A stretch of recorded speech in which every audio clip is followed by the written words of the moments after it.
Hi, this is Gary from Cheetah Transformation, and this is our first Smartsheet quick tip on conditional formatting. In this tip, we're going to demonstrate conditional formatting. Conditional formatting in Smartsheets is very similar to Excel, but it's far easier to use, but it's just as powerful. This is just some dummy data that we're using for this example. And as you can see here, we have an icon with conditional formatting. So if you click on that icon here, you can add a new rule, which we're going to do. So the first point is to set your condition. So I actually want to show any product in the product category of appliances and say OK. Then it's going to ask me what format to apply. So I can change the background color, which I'll do to a blue. I can change the font if I want to, but I'm not going to. I'm going to keep it as black. And then I can say whether to apply this format to the entire row or just specific columns. But I'm going to do it for the entire row and just say OK.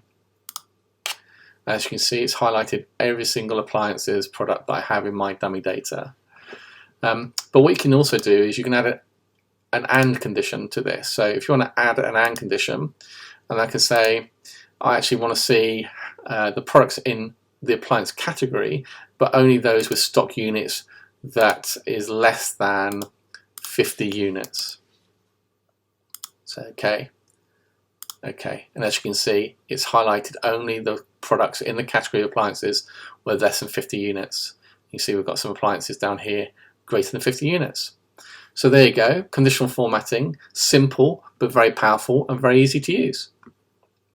Thanks for watching, and for further details on our free and paid Smartsheet training courses, please visit the training and events section on our website at www.cheetahtransformation.co.uk.